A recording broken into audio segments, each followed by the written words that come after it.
नमस्ते विद्यार्थियों, डॉक्टर कीर्ति की हिंदी की दुनिया में आपका स्वागत है। आज मैं आपके लिए कक्षा 10वीं हिंदी लोकवाणी की पहली इकाई से 7वां अध्याय 2 लघु कथाएं यह लेकर आई हूं, जिसे संतोष सुपेकर जी ने लिखा हुआ है।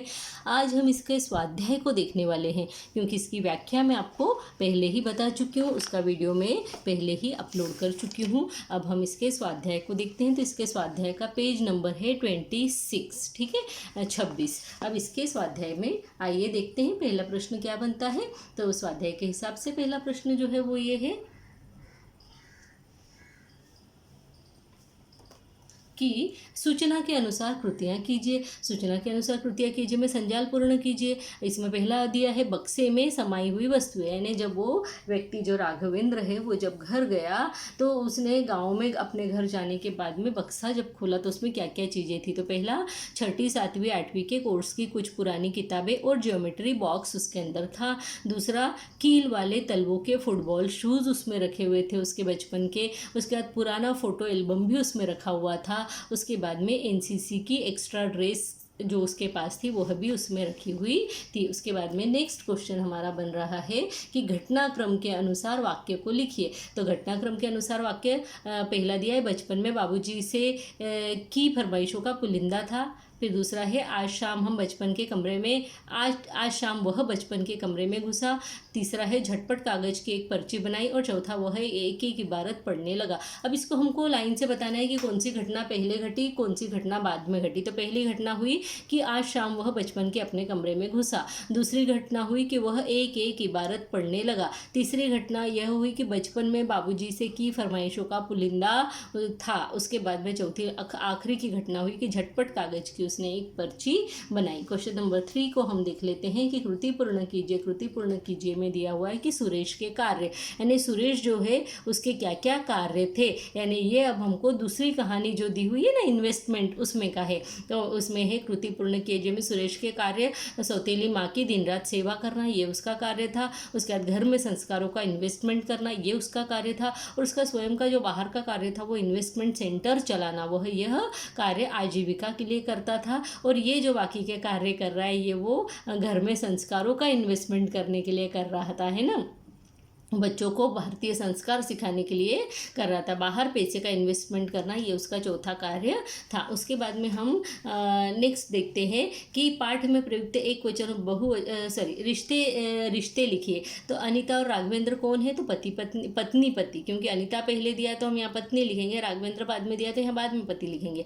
अम्मा और अनीता, तो अम्मा सास और अनीता उनकी कौन थी? बहू थी। बच्चे और बाबूजी, तो बच्चे कौन थे? पोते हो सकते हैं या पोतियाँ हो सकती है, नाम हमें नहीं बताए गए। और बाबूजी जो है वो दादाजी है उनके। उसके बाद में दिया है बाबूजी और अनीता, तो बाबूजी ससुर है और अनीता उनकी कौन है?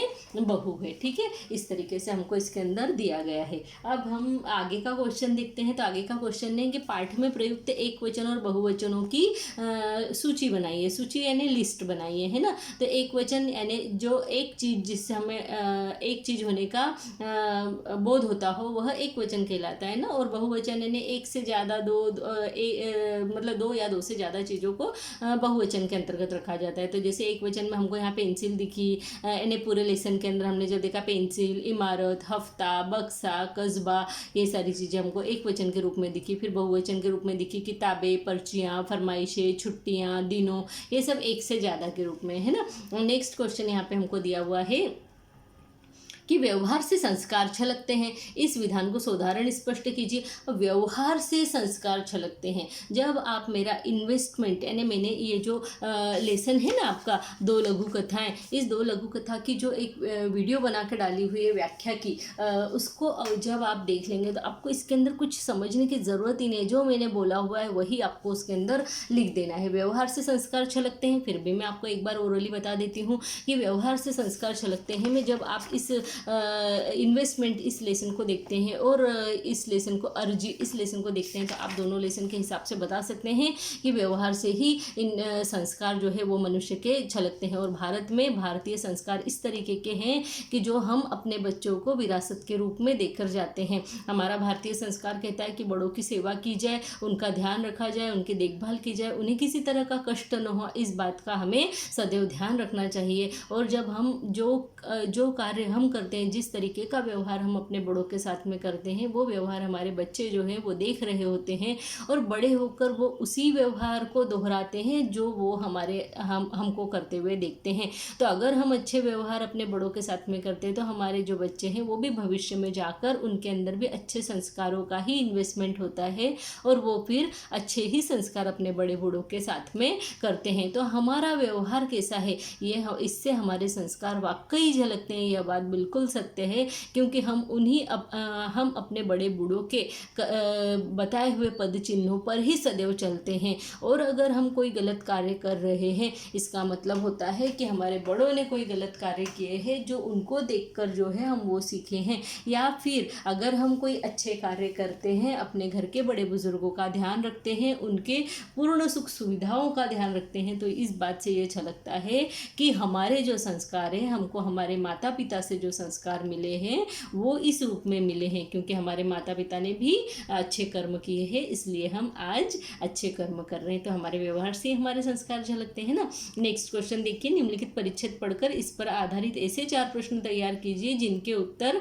एक एक वाक्य में हो। अब ये परिच्छेद जो है वो हम देख लेते हैं कि किस तरीके से दिया हुआ है। तो परिच्छेद इस तरीके से है आपको कि कोई काम छोटा नहीं, कोई काम गंदा नहीं, कोई भी काम नीचा नहीं, कोई काम असंभव भी नहीं कि व्यक्ति ठान ले और ईश्वर उसकी मदद ना करे, है ना। इसको समझ लेना पहले बहुत ज़रूरी है, उसके बाद में जो है इसके आंसर को लिखना है। शर्त इसके क्वेश्चन बनाना है। शर्त यही है कि वह काम हो। काम कैसा भी हो सकता है, छोटा बड़ा, यानी कोई भी काम न तो छोटा होता है, न बड़ा होता है, न गंदा होता है, न नीचा होता है। काम तो काम होता है। शर्त ये होना चाहिए कि काम हो। किसी भी काम के लिए असंभव, गंदा या नीचा शब्द मेरे शब्दकोश में नहीं है।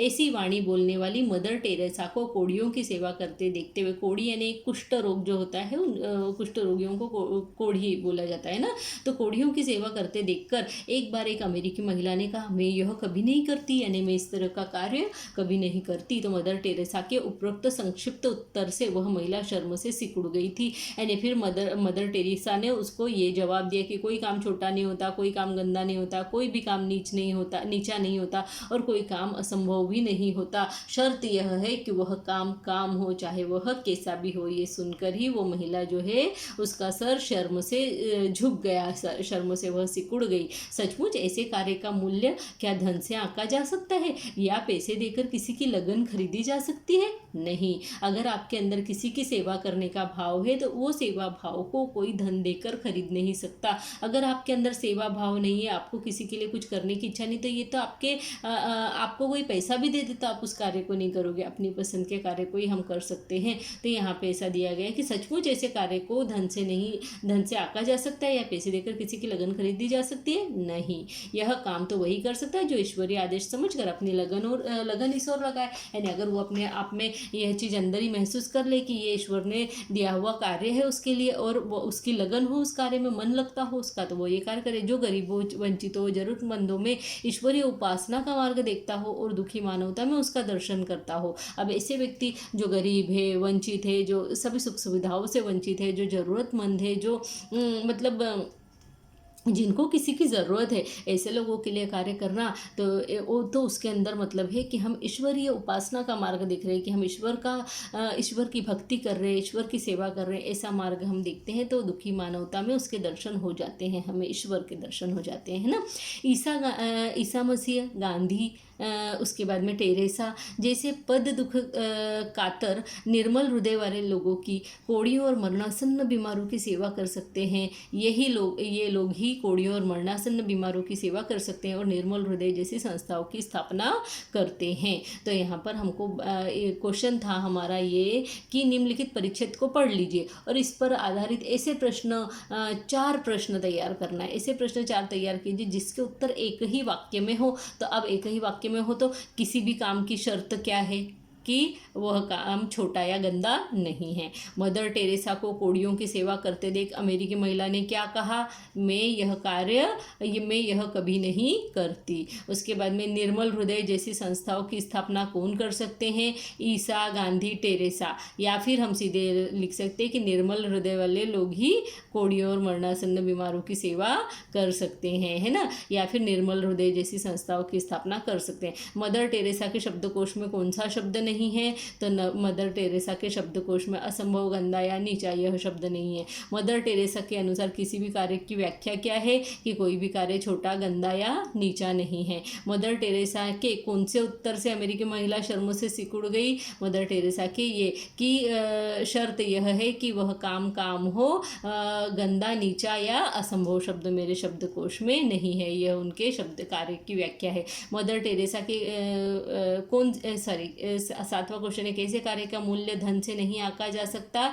तो कौन से कार्य का मूल्य जो है धन से नहीं आंका जा सकता? उन्होंने कहा कि जो दूसरों की सेवा करने वाले जो कार्य होते हैं, यानी जो नीचा या हम असंभव या गंदा नहीं समझते, यह काम वही कर सकते हैं। तो क्या सचमुच ऐसे कार्य का मूल्य धन से आंका जा सकता है या पैसा देकर लगन खरीदी जा सकती है क्या? ये उसका उत्तर हो जाएगा कि कैसे कार्य का मूल्य धन से नहीं आंका जा सकता? तो सेवा वाले कार्यों का और सेवा और लगन वाले कार्यों का ईश्वरीय आदेश समझकर वाले कार्य का जो मूल्य है वो धन से नहीं आंका जा सकता। तो विद्यार्थी मित्रों, मुझे पूरी उम्मीद है कि अब आपको 2 लघु कथाएं, इस अध्याय का जो भी स्वाध्याय मैंने बताया खूब अच्छे से समझ में आ गया होगा। अगर इसमें कोई भी प्रॉब्लम हो तो आप मुझे कमेंट बॉक्स में कमेंट करके लिख कर पूछ सकते हैं। आपको पसंद आया या नहीं आया, ये आप मुझे कमेंट बॉक्स में कमेंट करके मुझे ज़रूर से बताइए। और आगे के स्वाध्याय के लिए थोड़ा 1-2 दिन का समय लेकर मैं आगे के भी स्वाध्याय डाल दूंगी। तो आप अभी अपनी तैयारी करते रहिए। धन्यवाद, नमस्ते।